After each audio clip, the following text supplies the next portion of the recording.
Assalamualaikum warahmatullahi wabarakatuh. Selamat pagi dan salam sejahtera untuk kita semua. Selamat berjumpa lagi dengan saya Wahidun, Widaiswara Predikat Keagamaan Denpasar. Semoga Bapak semua sudah menyaksikan tayangan video yang pertama, yaitu konsep dasar model pembelajaran. Dan kali ini kita akan masuk pada video yang kedua, yaitu hubungan konseptual dan fungsional, strategi, metode, pendekatan, dan model pembelajaran. Lalu apa yang akan kita bahas pada video ini? Mari kita ikuti tayangan berikutnya. Ada 5 pokok bahasan yang akan kita bicarakan pada video kali ini, yaitu yang pertama, kita akan membicarakan tentang pengertian strategi pembelajaran. Yang kedua, kita akan bicara tentang pengertian metode pembelajaran. Yang ketiga, pendekatan pembelajaran. Yang keempat, model pembelajaran. Dan yang kelima adalah kita akan mencoba membahas tentang hubungan konseptual dan fungsional antar strategi, metode, pendekatan, dan model pembelajaran. Sehingga setelah menyaksikan tayangan video pembelajaran kali ini, Bapak Ibu diharapkan mampu yang pertama menjelaskan pengertian strategi pembelajaran, yang kedua menjelaskan pengertian metode pembelajaran, yang ketiga menjelaskan pengertian pendekatan pembelajaran, yang keempat menjelaskan hubungan strategi, metode, pendekatan, dan model pembelajaran, serta yang kelima membuat mind mapping tentang hubungan strategi, metode, pendekatan, dan model pembelajaran. Baiklah, kita sekarang akan mulai dengan pembahasan yang pertama, yaitu tentang pengertian strategi pembelajaran. Terdapat banyak pengertian atau definisi tentang strategi pembelajaran. Di antaranya yang pertama dari Kem dalam Bina Sanjaya 2008 yang mengatakan bahwa strategi pembelajaran adalah suatu kegiatan pembelajaran yang harus dikerjakan guru dan siswa agar tujuan pembelajaran dapat dicapai secara efektif dan efisien. Yang kedua, pendapat dari Yun Yudiana yang mengatakan bahwa strategi pembelajaran adalah sebuah pola umum yang berisi tentang seperangkat kegiatan yang dapat dijadikan pedoman atau petunjuk umum agar kompetensi sebagai tujuan pembelajaran dapat tercapai secara optimal. Yang ketiga dari Sri Anita yang mengatakan bahwa strategi pembelajaran adalah sebuah pola kegiatan pembelajaran yang dipilih dan digunakan guru secara kontekstual, sesuai dengan karakteristik siswa, kondisi sekolah, lingkungan sekitar, serta tujuan khusus pembelajaran yang dirumuskan. Sehingga dari pendapat-pendapat tadi dapat disimpulkan bahwa strategi pembelajaran adalah suatu cara atau siasat yang direncanakan dan dipikirkan oleh guru untuk diaplikasikan pada saat proses pembelajaran. Serta strategi ini berkaitan dengan segala persiapan pembelajaran sebagai upaya dalam mewujudkan kegiatan pembelajaran yang berjalan lancar dan mampu mencapai tujuan yang sudah ditentukan dengan optimal.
Secara umum, strategi pembelajaran dikelompokkan menjadi dua jenis strategi pembelajaran, yaitu yang pertama strategi deduktif-induktif, dan yang kedua strategi ekspositori langsung dan belajar tuntas. Strategi deduktif-induktif.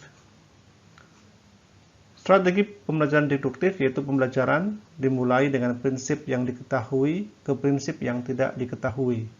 Sedangkan strategi pembelajaran induktif adalah pembelajaran dimulai dari prinsip-prinsip yang tidak diketahui ke prinsip-prinsip yang diketahui.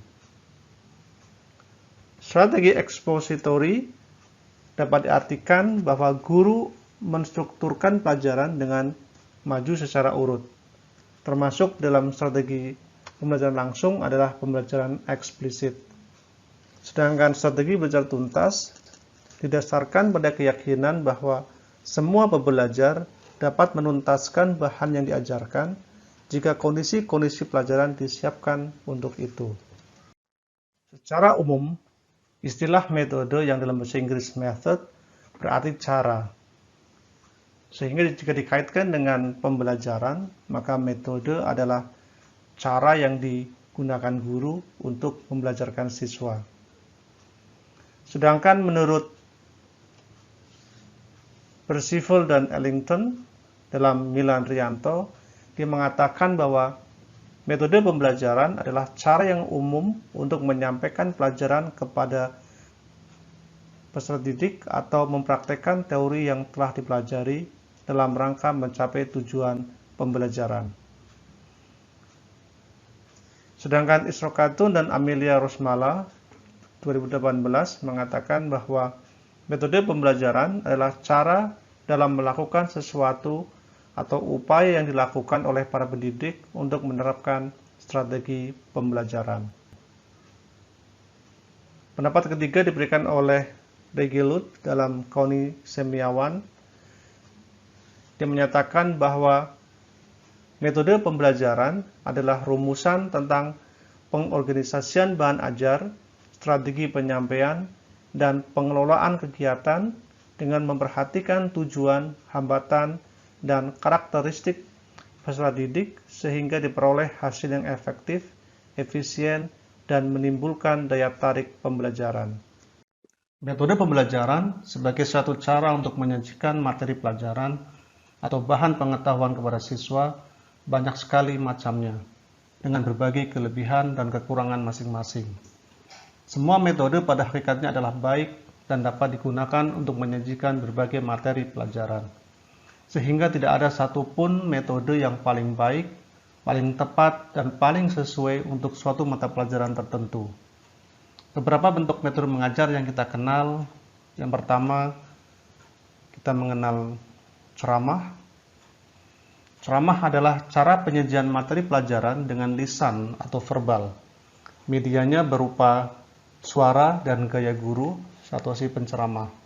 Untuk itu, siswa dituntut memiliki keterampilan mendengarkan dengan baik. Dalam praktiknya, di sekolah sudah jarang dijumpai bahwa selama proses pembelajaran, guru hanya menggunakan metode ceramah saja.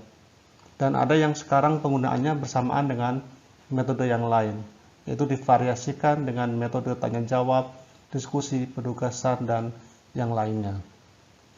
Dengan demikian, apapun pendekatan dan strategi yang digunakan oleh guru selama proses pembelajaran, maka penggunaan metode ceramah, betapapun kecil frekuensinya, akan selalu ada. Yang berikutnya adalah tanya-jawab.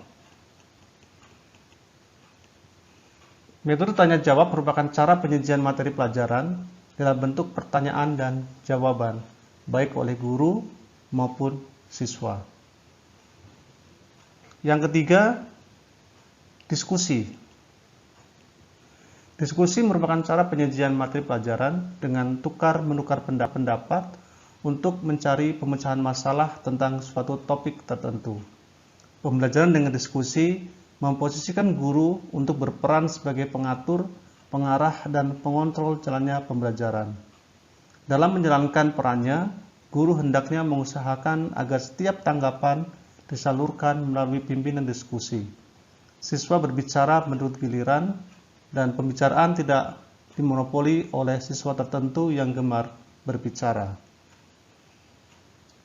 Metode yang keempat, kita sangat mengenal atau sering memberikan metode ini, yaitu pemberian tugas. Metode pemberian tugas atau pekerjaan rumah atau sering kita sebut dengan PR adalah cara penyajian materi pelajaran dengan menugaskan kepada siswa untuk melakukan kegiatan di luar jam pelajaran tatap muka. Melalui berbagai macam penugasan dalam dalam diri siswa akan tumbuh dan berkembang kreativitas di samping bertambah wawasan dan keterampilannya. Yang kelima, demonstrasi. Metode demonstrasi merupakan cara penyajian materi pelajaran melalui tindakan atau peragaan yang diperjelas dengan ilustrasi serta pernyataan secara oral atau lisan dan visual. Metode ini bersifat sederhana dalam pelaksanaannya, yaitu menggunakan keterampilan fisik. Istilah pendekatan dalam Kamus Besar Bahasa Indonesia adalah proses, cara, atau perbuatan mendekati. Sedangkan si Anita memberikan pendapat lain, yaitu pendekatan pembelajaran adalah seperangkat wawasan yang secara sistematis digunakan sebagai landasan berpikir dalam menentukan strategi, metode, dan teknik atau prosedur dalam mencapai target atau hasil tertentu sesuai dengan tujuan yang telah ditetapkan. Pendapat lain mengatakan bahwa pendekatan pembelajaran adalah suatu perspektif atau cara pandang seseorang dalam menyikapi sesuatu. Sehingga dari pendapat-pendapat tadi dapat disimpulkan bahwa pendekatan pembelajaran adalah sudut pandang terhadap suatu proses atau cara yang digunakan oleh guru dalam memilih kegiatan pembelajaran supaya konsep dapat beradaptasi dengan siswa dalam rangka mencapai tujuan pembelajaran. Meskipun kita mengenal banyak macam pendekatan pembelajaran, namun secara umum pendekatan pembelajaran dibagi dalam dua macam pendekatan pembelajaran, yaitu yang pertama pendekatan pembelajaran ditinjau dari segi proses, dan yang kedua pendekatan pembelajaran ditinjau dari segi materi pembelajaran. Yang pertama, pendekatan pembelajaran ditinjau dari segi proses terdiri dari dua, yaitu pendekatan yang berorientasi kepada guru dan pendekatan pembelajaran yang berorientasi kepada siswa atau peserta didik. Sedangkan macam pendekatan yang kedua adalah pendekatan pembelajaran ditinjau dari segi materi pembelajaran yang juga terdiri dari dua, yaitu pendekatan kontekstual dan pendekatan tematik. Dalam video sebelumnya, dalam materi konsep dasar model pembelajaran, kita telah membahas tentang pengertian model pembelajaran. Kali ini kita akan review sedikit tentang pengertian model pembelajaran. Yang pertama, pengertian model pembelajaran adalah bentuk pembelajaran yang tergambar dari awal sampai akhir yang disajikan secara khas oleh guru. Yang kedua, bahwa model pembelajaran merupakan bungkus atau bingkai dari penerapan suatu pendekatan, metode, dan teknik pembelajaran. Model pembelajaran juga berarti kerangka konseptual yang digunakan sebagai pedoman dalam melakukan kegiatan pembelajaran. Dan yang terakhir, model pembelajaran dapat pula diartikan sebagai pola desain pembelajaran yang menggambarkan secara sistematis langkah demi langkah pembelajaran untuk membantu siswa mengkonstruksi informasi, ide, dan membangun pola pikir untuk mencapai tujuan pembelajaran. Sebelum menentukan model pembelajaran yang akan digunakan dalam kegiatan pembelajaran, ada beberapa hal yang harus dipertimbangkan guru dalam memilihnya. Rusman 2018 memberikan beberapa pertimbangan yang harus diperhatikan guru dalam memilih model pembelajaran. Yang pertama adalah pertimbangan terhadap tujuan yang hendak dicapai. Hal ini terkait dengan kompleksitas tujuan, kompetensi tujuan yang akan dicapai, baik berupa akademik, kepribadian, sosial, maupun keterampilan. Pertimbangan yang kedua adalah pertimbangan yang berhubungan dengan bahan atau materi pembelajaran. Terkait materi pelajaran apa berupa fakta, konsep, hukum, atau teori. Ada tidaknya prasyarat untuk mempelajari materi pembelajaran, dan terkait bahan atau sumber-sumber yang relevan untuk mempelajari materi tersebut. Yang ketiga adalah pertimbangan dari sudut siswa, terkait apakah model pembelajaran sesuai dengan tingkat kematangan siswa, minat, bakat, dan kondisi siswa. Apakah sesuai dengan gaya belajar siswa. Dan yang keempat adalah pertimbangan lainnya yang bersifat non-teknis, terkait apakah untuk mencapai tujuan pembelajarannya hanya cukup dengan satu model saja, nilai efektivitas dan efisiensi model yang digunakan. Model pembelajaran juga memiliki ciri-ciri tertentu yang membedakan model pembelajaran dengan metode, pendekatan, ataupun strategi pembelajaran. Model pembelajaran memiliki ciri-ciri sebagai berikut. Yang pertama, berdasarkan teori pendidikan dan teori belajar dari para ahli tertentu. Yang kedua, mempunyai misi atau tujuan pendidikan tertentu. Yang ketiga, dapat dijadikan pedoman untuk perbaikan kegiatan belajar mengajar di kelas. Yang keempat, memiliki bagian-bagian model yang dinamakan sintaks, prinsip reaksi, sistem sosial, dan sistem pendukung. Yang kelima yaitu memiliki dampak sebagai akibat terapan model pembelajaran, baik dampak langsung atau instructional effect ataupun nurture effect, dampak tidak langsung. Dan yang keenam, membuat persiapan mengajar dengan model pembelajaran yang dipilih.